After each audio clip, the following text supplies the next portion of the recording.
नमस्कार, जय हिंद दोस्तों, स्वागत है आपका आपके अपने यूट्यूब चैनल पर। आज के इस वीडियो में जो हम टॉपिक कंप्लीट करने वाले हैं वो है उद्देशिका प्रस्तावना। इससे जुड़े हुए विगत परीक्षाओं में जो प्रश्न पूछे गए हैं वो सभी हम करेंगे, फिर चाहे यूपीपीएससी के प्रश्न हो, बीपीएससी के प्रश्न हो, RS, MPPSC, IAS, Chhattisgarh PCS, Jharkhand PCS, कहीं भी प्रश्न पूछे गए हों, आरओ, यूडीए, एलडीए किसी भी परीक्षा में प्रश्न पूछे गए हों, सभी प्रश्नों को आप इस वीडियो में देखने वाले हैं। तो वीडियो को लाइक कर लीजिएगा, चैनल पढ़ना है चैनल को सब्सक्राइब कर लीजिएगा, क्योंकि प्रश्न यहीं से आएगा, पढ़ेंगे आप मेरे साथ तो आपको यकीन आएगा। तो चलिए शुरू करते हैं आज का ये बेहतरीन टॉपिक, उद्देश्य।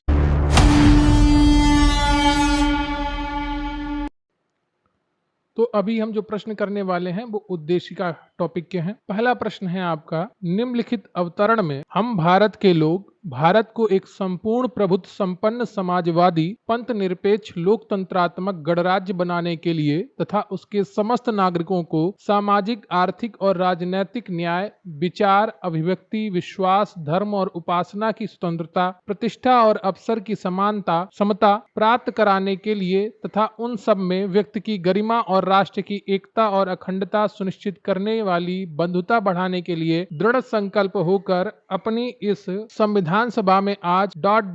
x ... को एतद द्वारा इस संविधान को अंगीकृत किया, अधिनियमित और आप आत्मर्पित करते हैं। तो आपको बताना है जो रिक्त स्थान है, ब्लैंक स्थान है, वहां पर आपको क्या भरना है, कौन सी तारीख भरनी है। आईएएस प्री 1997 को पूछा गया प्रश्न है। तो आईएएस का ये प्रश्न है, यहाँ पर आपका जो लिखा है ये आपकी पूरी प्रस्तावना एज इट इज लिख दी गई। ठीक है, प्रस्तावना को एज इट इज लिख दिया गया है, केवल इसमें डेट मिसिंग है और इसका जो सही उत्तर है आपका वो है 26 नवंबर 1949। अगला प्रश्न है आपका कि भारतीय गणतंत्र की 26/1/1950 को सही संवैधानिक वस्तुस्थिति क्या थी जब संविधान लागू किया गया था। लोकतंत्रात्मक गणतंत्र, संपूर्ण प्रभुत्व संपन्न धर्मनिरपेक्ष लोकतंत्रात्मक गणराज्य, संपूर्ण प्रभुत्व संपन्न लोकतंत्रात्मक गणराज्य, संपूर्ण प्रभुत्व संपन्न समाजवादी धर्मनिरपेक्ष लोकतंत्रात्मक गणराज्य। UP PCS mains 2009, UP lower subordinate pre 2008। बताइएगा इनमें से कौन सा ऑप्शन आपका सही है। भारतीय गणतंत्र की 26/1/1950 को सही संवैधानिक वस्तुस्थिति क्या थी जब संविधान लागू किया गया था, और इसका जो सही उत्तर है आपका सी है, संपूर्ण प्रभुत्व संपन्न लोकतंत्रात्मक गणराज्य। ठीक है, सी ऑप्शन आपका सही है। यहाँ पर 26/1/1950 को भारतीय गणतंत्र की संवैधानिक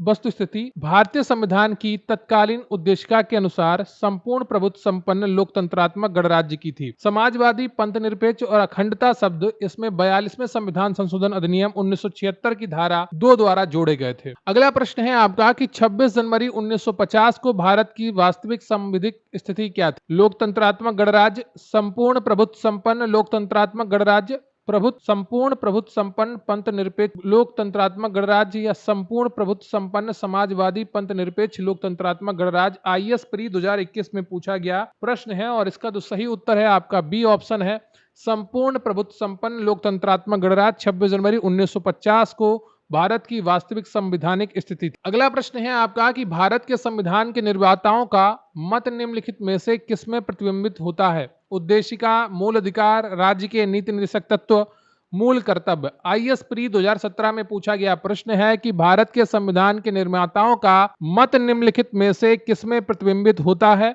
और चौथे का जो सही उत्तर है आपका वो ए हो जाएगा, उद्देशिका यानी कि प्रस्तावना। भारत के संविधान के निर्माताओं का मत उद्देशिका में प्रतिबिंबित होता है। यह संविधान निर्माताओं की मनस्थिति को समझने की एक कुंजी है। यह संविधान निर्माताओं के सिद्धांतों एवं आदर्शों को प्रदर्शित करती है। 13 दिसंबर 1946 को संविधान सभा के समक्ष जवाहरलाल नेहरू द्वारा प्रस्तुत उद्देश्य प्रस्ताव को 22 जनवरी 1947 को पारित किया गया और इसे ही परिवर्तित करके संविधान की प्रस्तावना के रूप में स्वीकार कर लिया गया। अगला प्रश्न है आपका कि भारत के संविधान की प्रस्तावना में कितने प्रकार के न्याय, स्वतंत्रता, समानता एवं भ्रातृत्व का उसी क्रम में उल्लेख किया गया है। 3, 5, 2, 1, 1, 3, 5, 2, 2, 5, 3, 1, 5, 2, 1, 3। यूपी पीसीएस प्री 2018 में पूछा गया प्रश्न है कि भारत के संविधान की प्रस्तावना में कितने प्रकार के न्याय, स्वतंत्रता, समानता एवं भ्रातृत्व की उसी क्रम में उल्लेख किया गया है। पांचवें का कौन सा ऑप्शन आपका सही है, और इसका सही उत्तर है आपका ए, 3, 5, 2, 1। ठीक है, भारत में संविधान की प्रस्तावना में 3 प्रकार का न्याय, 5 प्रकार की स्वतंत्रता और 2 प्रकार की समानता एवं 1 प्रकार की भ्रातृत्व का उल्लेख किया गया है। अगला प्रश्न है आपका कि भारतीय संविधान की प्रस्तावना में भारत को किस रूप में घोषित किया गया है? एक सार्वभौमिक प्रजातांत्रिक गणतंत्र, एक समाजवादी प्रजातांत्रिक गणतंत्र, एक सार्वभौम समाजवादी धर्मनिरपेक्ष प्रजातांत्रिक गणतंत्र, या इनमें से कोई नहीं। 42 बीपीएससी प्री 1997 का प्रश्न है कि भारतीय संविधान की प्रस्तावना में भारत को किस रूप में घोषित किया गया है, और 7वें का कौन सा ऑप्शन आपका सही होगा ये आपको बताना है, और इसका सही उत्तर है आपका सी ऑप्शन, एक सार्वभौम समाजवादी धर्मनिरपेक्ष प्रजातांत्रिक गणतंत्र। ठीक है, तो 7वें का सी ऑप्शन आपका बिल्कुल सही हो जाता है। यहाँ पर भारतीय संविधान की प्रस्तावना में भारत को एक सार्वभौम संपूर्ण समाजवादी पंथ निरपेक्ष लोकतंत्रात्मक गणराज्य के रूप में घोषित किया गया है। उल्लेखनीय है कि भारतीय संविधान में पंथ निरपेक्ष और लोकतंत्रात्मक शब्द का उल्लेख किया गया है, ना कि धर्मनिरपेक्ष और प्रजातांत्रिक का। अगला प्रश्न है आपका 8वां कि निम्न शब्दों पर विचार करें: समाजवादी, प्रजातांत्रिक, सार्वभौमिक और धर्मनिरपेक्ष। सही शब्दों का विचारानुसार क्रम दीजिए। ठीक है, बीपीएससी प्री 2008 में पूछा गया प्रश्न है 8वां आपका, और इसका सही उत्तर कौन सा होगा, सही क्रम क्या होगा? तो इसका सही क्रम होगा आपका सार्वभौमिक, समाजवादी, धर्मनिरपेक्ष और प्रजातांत्रिक।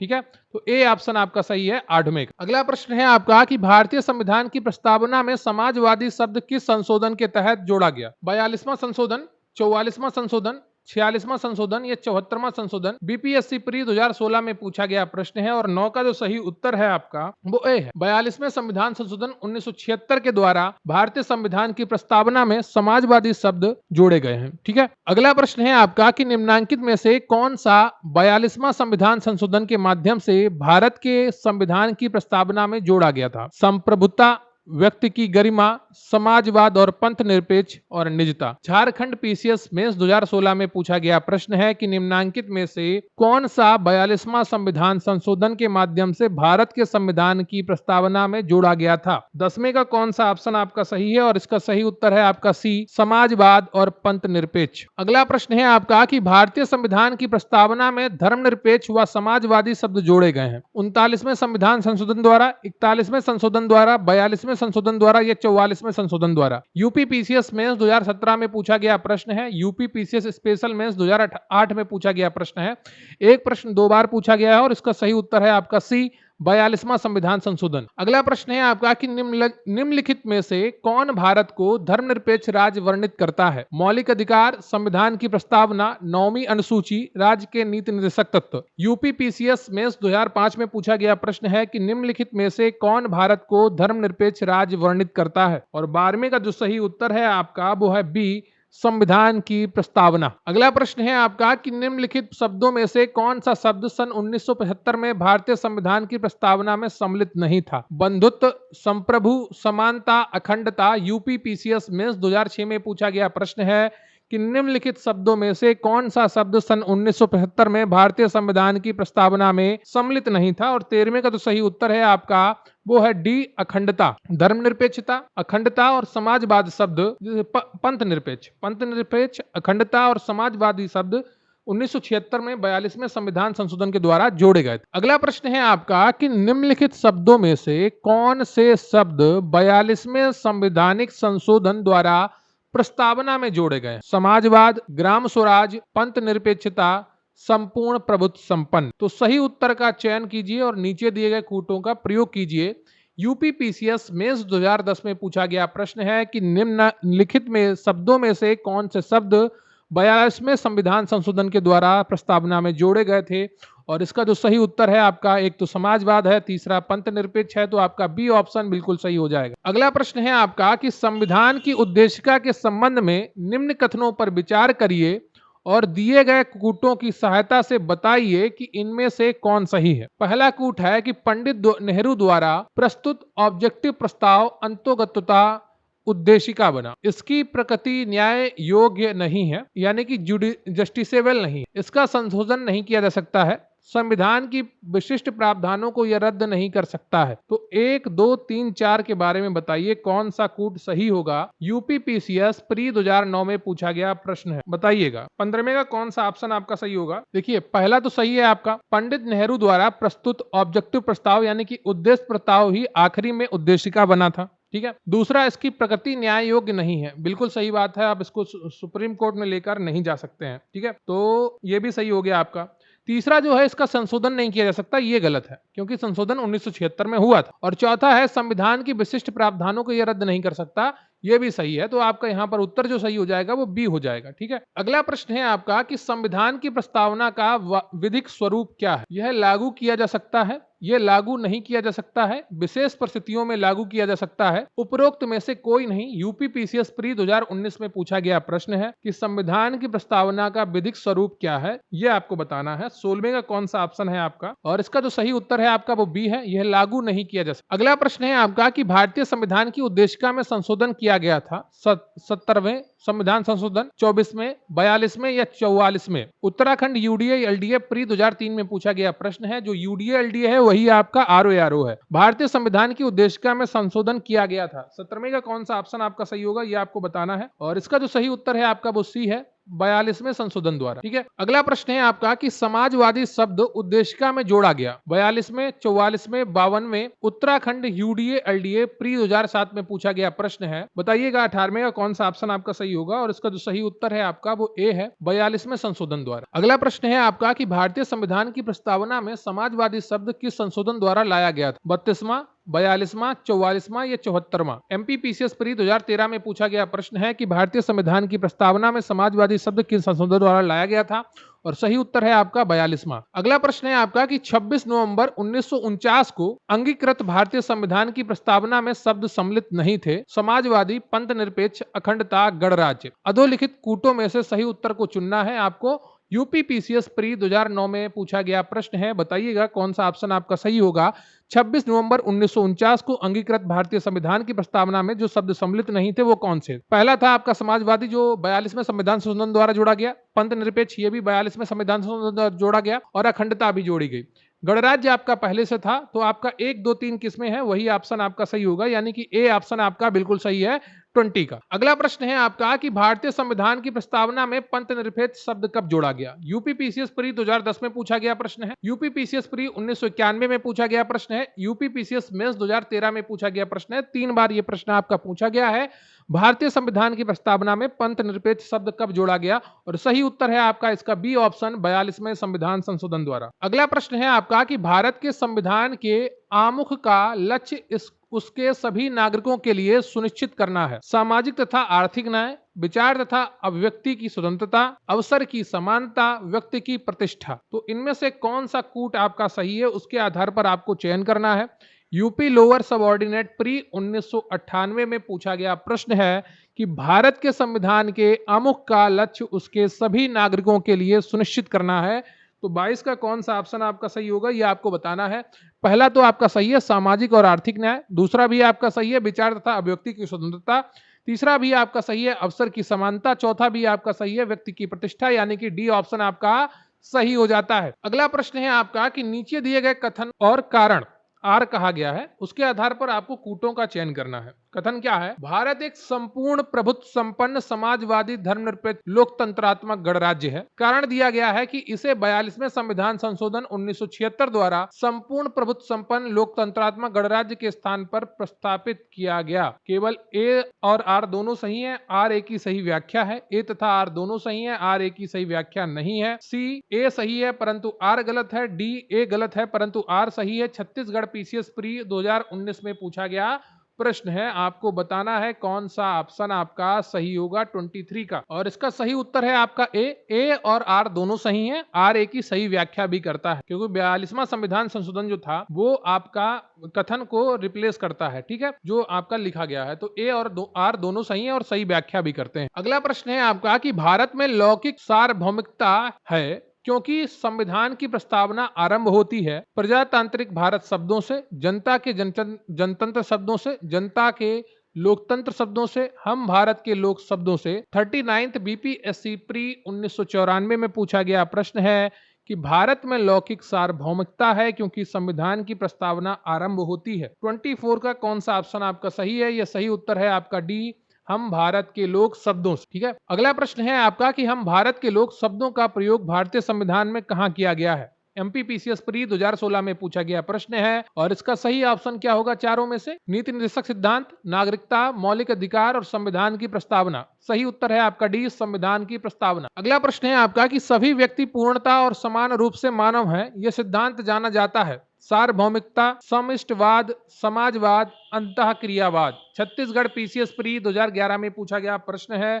26 का कौन सा ऑप्शन आपका सही होगा ये आपको बताना है और सही उत्तर है आपका ए, सार्वभौमिकता। अगला प्रश्न है आपका कि भारत के संदर्भ में निम्न में से कौन धर्मनिरपेक्ष शब्द का सही भाव व्यक्त करता है? भारत में अनेक धर्म है, भारतीयों को धार्मिक स्वतंत्रता प्राप्त है, धर्मानुपालन व्यक्ति की इच्छा पर निर्भर है, भारत में राज्य का कोई धर्म नहीं है। यूपी पीसीएस में 2005 में पूछा गया प्रश्न है कि भारत के संदर्भ में निम्न में से कौन धर्मनिरपेक्ष शब्द का सही भाव व्यक्त करता है? और 27 का तो सही उत्तर है आपका वो डी है, भारत में राज्य का कोई धर्म नहीं है। भारत के पंथ निरपेक्ष धर्मनिरपेक्ष राज्य होने का सही भाव यही है कि भारत में राज्य का कोई धर्म नहीं है। अगला प्रश्न है आपका कि निम्नलिखित में से कौन सा शब्द भारतीय संविधान की प्रस्तावना में उल्लेखित नहीं है? संप्रभुता, लोकतंत्रात्मक, पंथ निरपेक्ष, संघीय। यूपी पीसीएस प्री 2001 में पूछा गया प्रश्न है कि निम्नलिखित में से कौन सा शब्द भारतीय संविधान की प्रस्तावना में उल्लेखित नहीं है? 28 का कौन सा ऑप्शन आपका सही है ये आपको बताना है और इसका सही उत्तर है आपका डी, संघीय। अगला प्रश्न है आपका कि निम्नलिखित में से कौन सा शब्द भारत के संविधान की उद्देशिका में नहीं है? समाजवादी, पंथ निरपेक्ष, प्रभुता संपन्न, लोक कल्याण। एमपीपीसीएस प्री 2005 में पूछा गया प्रश्न है। 29 का कौन सा ऑप्शन आपका सही होगा ये आपको बताना है और इसका सही उत्तर है डी, लोक कल्याण। ठीक है, यह आपको लोक कल्याणकारी राज्य डीपीएसपी में देखने को मिलता है, लेकिन प्रस्तावना में आपको लोक कल्याण शब्द नहीं मिलता है। अगला प्रश्न है आपका कि भारतीय संविधान की प्रस्तावना में निम्नलिखित में से किस स्वतंत्रता का वर्णन नहीं है? विचार की स्वतंत्रता, विचार प्रकट करने की स्वतंत्रता, विश्वास की स्वतंत्रता या आर्थिक स्वतंत्रता। बताइएगा इनमें से कौन सा ऑप्शन आपका सही है। आईएएस प्री 2017, यूपी पीसीएस में 2008 में पूछा गया प्रश्न है, सोच के देखिए। यूपी पीसीएस में 2008 में जो प्रश्न पूछा गया था वो आईएएस प्री 2017 में प्रश्न पूछा गया। 30 का कौन सा ऑप्शन आपका सही और इसका सही उत्तर है आपका डी, आर्थिक समानता आपका प्रस्तावना में नहीं मिलती है। आर्थिक स्वतंत्रता आपको प्रस्तावना में नहीं मिलती। भारतीय संविधान की प्रस्तावना में सामाजिक, आर्थिक और राजनीतिक न्याय, विचार अभिव्यक्ति, विचार प्रकट करने की, विश्वास और धर्म और उपासना की स्वतंत्रता तथा प्रतिष्ठा और अवसर की समानता का वर्णन है। 2 प्रकार की आपकी समानता है, प्रतिष्ठा और अवसर की। ठीक है, 3 प्रकार की आपकी न्याय है, सामाजिक, आर्थिक और राजनीतिक। अगला प्रश्न है आपका कि निम्नलिखित में से कौन भारतीय संविधान की प्रस्तावना में उल्लेखित नहीं है? सामाजिक न्याय, आर्थिक न्याय, राजनीतिक न्याय, धार्मिक न्याय। यूपी लोअर मेंस 2013 में पूछा गया प्रश्न है और बताइएगा 31 का कौन सा ऑप्शन आपका सही होगा और सही उत्तर है आपका डी ऑप्शन, धार्मिक न्याय का उल्लेख नहीं मिलता है। अगला प्रश्न है आपका कि संविधान की प्रस्तावना के बारे में कौन सा कथन सही है? समाजवादी धर्मनिरपेक्ष शब्द 1950 में लागू संविधान के अंग नहीं थे। उक्त शब्द 1977 के संशोधन द्वारा जोड़े गए। उक्त शब्द 1985 के संशोधन द्वारा जोड़े गए। उक्त शब्द संविधान की प्रस्तावना के अंग नहीं है। एमपीपीसीएस प्री 2005 में पूछा गया प्रश्न है। 32 का कौन सा ऑप्शन आपका सही होगा यह आपको बताना है और सही उत्तर है आपका ए, समाजवादी धर्मनिरपेक्ष शब्द 1950 में लागू संविधान के अंग नहीं थे। अगला प्रश्न है आपका कि भारतीय संविधान का कौन सा भाग संविधान की आत्मा कहलाता है? यूपी यूडीए एलडीए प्री 2006 में पूछा गया प्रश्न है। यूपी पीसीएस प्री 2008 में पूछा गया प्रश्न है। यूपी पीएससी जीआईसी 2008 में पूछा गया प्रश्न है। उत्तराखंड पीसीएस प्री 2012 में पूछा गया प्रश्न है। यूपी पीसीएस में 2013-15 में पूछा गया प्रश्न है। एक प्रश्न आपका 6 बार पूछा गया है, 6 बार। ठीक है, 6 बार पूछा गया प्रश्न है कि भारतीय संविधान का कौन सा भाग संविधान की आत्मा कहलाता है और 4 ऑप्शन है आपके। मूल अधिकार, राज्य के नीति निर्देशक तत्व, उद्देशिका, संवैधानिक उपचारों का अधिकार। और यहाँ पर जो सही उत्तर है आपका वो सी है, उद्देशिका। ठीक है, अंबेडकर जी का नाम लेकर अगर पूछते तो आपका डी ऑप्शन सही होता, संवैधानिक उपचारों का अधिकार। लेकिन केवल आपसे पूछा गया है कि संविधान की आत्मा कहलाता है तो उद्देशिका यानी कि प्रस्तावना है। सी ऑप्शन आपका सही होगा। भारतीय संविधान की उद्देशिका को संविधान की आत्मा कहा जाता है। के.एम. मुंशी ने इसे राजनीतिक जन्मपत्री, पॉलिटिकल हॉरोस्कोप कहा है। सुभाष कश्यप ने कहा है कि संविधान शरीर है तो प्रस्तावना उसकी आत्मा है। प्रस्तावना आधारशिला है तो संविधान उस पर खड़ी अट्टालिका है। लोक सेवा आयोग उत्तर प्रदेश ने भी इस प्रश्न को उत्तर उद्देशिका ही माना है। डॉक्टर भीमराव अंबेडकर ने संविधान के उपचारों के अधिकार को संविधान की आत्मा माना था। अगला प्रश्न है आपका कि निम्नलिखित में से किसने भारतीय संविधान की प्रस्तावना को हमारे संप्रभु प्रजातांत्रिक गणतंत्र की जन्म कुंडली कहाँ है? जवाहरलाल नेहरू, वल्लभ भाई पटेल, बी आर अम्बेडकर, के M Munshi, Mahatma Gandhi. Chhattisgarh PCS pre 2013 में पूछा गया प्रश्न है। इन पांचों ऑप्शन में से कौन सा ऑप्शन आपका सही होगा? हमारे संप्रभु प्रजातांत्रिक गणतंत्र की जन्म कुंडली प्रस्तावना को किसने कहा है? अभी अभी मैंने आपको बताया था। और 34 का जो सही उत्तर है आपका वो हो जाएगा डी, के एम मुंशी। अगला प्रश्न है आपका कि संविधान को एक पवित्र दस्तावेज किसने कहा है? B R Ambedkar, Mahatma Gandhi, Deendayal Upadhyay, Mohammad Ali Jinnah. MP PCS pre 2015 में पूछा गया प्रश्न है। 35 का कौन सा ऑप्शन आपका सही होगा? सही उत्तर है आपका ए, बी आर अम्बेडकर। अगला प्रश्न है आपका कि किस बात के फैसले में सर्वोच्च न्यायालय ने सर्वप्रथम घोषित किया कि उद्देश्य का संविधान का हिस्सा नहीं है? Berubari, Sajjan Singh, Golaknath, Keshavananda Bharati. UP PCS mains 2017 में पूछा गया प्रश्न है। किस बात के फैसले में सर्वोच्च न्यायालय ने सर्वप्रथम घोषित किया कि उद्देश्य का संविधान का हिस्सा नहीं है? और 36 का जो सही उत्तर है आपका वो ए है, बेरूबारी। ठीक है, बेरूबारी यूनियन के बाद 1960 में सर्वोच्च न्यायालय ने सर्वप्रथम घोषित किया कि उद्देश्य का प्रस्तावना संविधान का अंग नहीं है। केशवानंद भारती बनाम केरल राज्य के बाद 1973 में सर्वोच्च न्यायालय ने उपर्युक्त निर्णय को पलटते हुए उद्देशिका यानी कि प्रस्तावना को संविधान का भाग मान लिया था। अगला प्रश्न है आपका कि निम्नलिखित में से किस बात में उच्चतम न्यायालय ने धारणा प्रस्तुत की कि उद्देशिका संविधान का भाग है? यूनियन ऑफ इंडिया बनाम डॉक्टर कोहली, बनारसी दास बनाम स्टेट ऑफ यूपी, बोम्बई बनाम union of India, Malak Singh बनाम state of Punjab. UP PCS pre 2012 में पूछा गया प्रश्न है कि निम्नलिखित में से किस बात में उच्चतम न्यायालय ने धारणा प्रस्तुत की कि उद्देश्य का संविधान का भाग है? और 37 का तो सही उत्तर है आपका वो सी है, बोम्बई बनाम यूनियन ऑफ इंडिया। प्रश्नगत वादों में बोम्बई बनाम यूनियन ऑफ इंडिया के मामले में उच्चतम न्यायालय ने कहा कि उद्देश्य का संविधान का भाग है तथा पंथ निरपेक्षता संविधान का मूल लक्षण है। केशवानंद भारती बनाम केरल राज्य के मामले में भी बहुमत से दिए गए निर्णय में उद्देशिका को संविधान का भाग माना गया था। अगला प्रश्न है आपका कि निम्नलिखित विवादों में से किसमें सर्वोच्च न्यायालय ने प्रस्तावना को भारतीय संविधान की मौलिक संरचना का भाग स्वीकार किया? बेरूबारी विवाद, एके गोपालन विवाद, प्रीवी पर्स विवाद, केशवानंद भारती विवाद। यूपी पीसीएस आरआई 2014 में पूछा गया प्रश्न है कि निम्नलिखित विवादों में से किसमें सर्वोच्च न्यायालय ने प्रस्तावना को भारतीय संविधान की मौलिक संरचना का भाग स्वीकार किया? 38 का सही उत्तर है आपका डी, केशवानंद भारती विवाद। केशवानंद भारती बनाम केरल राज्य 1973 के मामले में सर्वोच्च न्यायालय ने प्रस्तावना उद्देशिका को भारतीय संविधान की मौलिक संरचना का भाग स्वीकार किया। सर्वोच्च न्यायालय के शब्दों में हमारे संविधान का प्रसाद उद्देशिका में वर्णित बुनियादी तत्वों पर खड़ा है। यदि इनमें से किसी भी तत्व को हटा दिया जाए तो सारा ढांचा ही ढह जाएगा, अर्थात संविधान वहीं नहीं रह जाएगा, अर्थात अपना व्यक्तित्व को पहचान खो देगा। ठीक है, अगला प्रश्न है आपका कि भारतीय संविधान की प्रस्तावना में जिन आदर्शों एवं उद्देश्यों की रूपरेखा दी गई है उनकी व्याख्या की गई है? मूल अधिकारों के अध्याय में, राज्य के नीति निर्देशक सिद्धांतों के अध्याय में, मूल अधिकारों, राज्य के नीति निर्देशक सिद्धांतों एवं मौलिक कर्तव्यों के अध्याय में, या संविधान के पाठ में कहीं नहीं? UP UDA LDA pre 2002, UP PCS mains 2004 में पूछा गया प्रश्न है। और 39 का कौन सा ऑप्शन आपका सही होगा ये आपको बताना है। और इसका जो ऑप्शन आपका सही है वो सी है, मूल अधिकारों, राज्य के नीति निर्देशक सिद्धांतों एवं मौलिक कर्तव्यों के अध्याय में प्रस्तावना की व्याख्या मिलती है। अगला प्रश्न है आपका कि निम्नलिखित में से कौन एक भारतीय संविधान के उद्देश्यों को प्रतिबिंबित करता है? मौलिक अधिकार, संविधान की प्रस्तावना, राज्य के नीति निर्देशक तत्व, संसद। यूपी लोअर सबऑर्डिनेट प्री 2013 का प्रश्न है कि निम्नलिखित में से कौन एक भारतीय संविधान के उद्देश्यों को प्रतिबिंबित करता है? 40 का कौन सा ऑप्शन आपका सही होगा ये आपको बताना है। और देखिए इसमें सही उत्तर है आपका अभी संविधान की प्रस्तावना। लेकिन जब आपका संविधान की प्रस्तावना ऑप्शन में ना हो और कोई ऑप्शन हो और राज्य के नीति निर्देशक तत्व हो तो भी आपका सही उत्तर यहाँ पर राज्य के नीति निर्देशक तत्व हो जाएगा। ठीक है, अगर संविधान की प्रस्तावना और राज्य के नीति निर्देशक तत्व दोनों है तो फिर आप संविधान की प्रस्तावना उद्देशिका को चुनेंगे।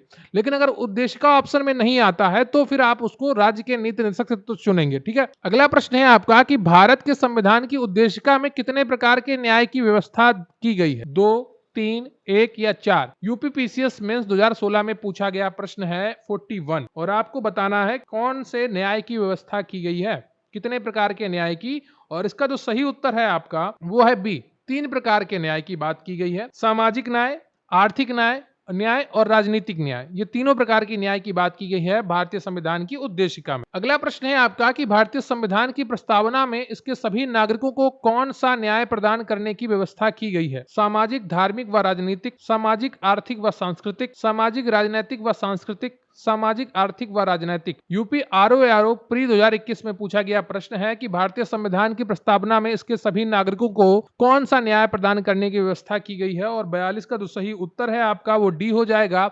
सामाजिक, आर्थिक और राजनीतिक तीन प्रकार के न्याय देने की बात कही गई है। अगला प्रश्न है आपका कि भारत के संविधान के उद्देश्यों में से एक रूप में आर्थिक न्याय का किसमें उपबंध किया गया है? उद्देशिका और मूल अधिकार में, उद्देशिका और राज्य के नीति निर्देशक तत्व में, मूल अधिकार और राज्य के नीति निर्देशक तत्व में, उपयुक्त में से किसी में नहीं। आईएएस प्री 2013 में पूछा गया प्रश्न है कि भारत के संविधान के उद्देश्यों में से एक के रूप में आर्थिक न्याय का किसमें उपबंध किया गया है? और 43 का जो सही ऑप्शन है आपका वो बी हो जाएगा, उद्देशिका और राज्य के नीति निर्देशक तत्वों में। अगला प्रश्न है आपका कि भारत के संविधान की उद्देशिका क्या है?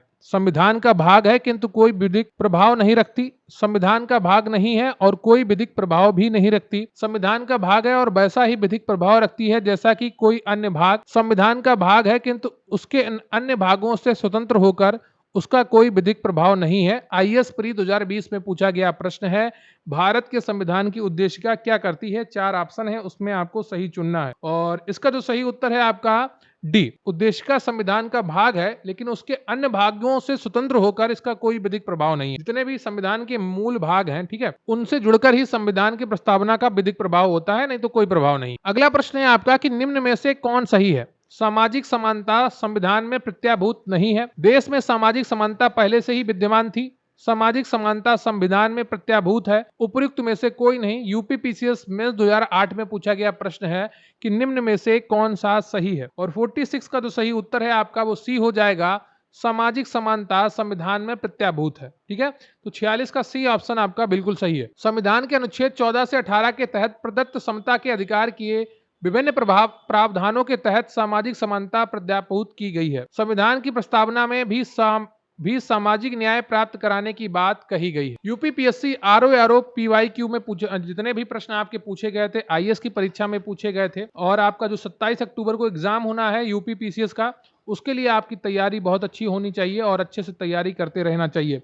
उद्देशिका प्रस्तावना से जुड़े हुए विगत परीक्षाओं के जितने भी प्रश्न थे वो सभी मैंने आज आपको कराए हैं और उम्मीद करता हूं आपने प्रस्तावना और उद्देशिका को बहुत अच्छी तरीके से समझ लिया होगा। बताइएगा इन 46 क्वेश्चन में से आपको कितने आते थे? मुझे आपके कमेंट्स का इंतजार रहेगा। वीडियो को लाइक कर लीजिएगा, चैनल पर नए हैं चैनल को सब्सक्राइब कर लीजिएगा और अपने दोस्तों के साथ भी इस वीडियो को शेयर करिए।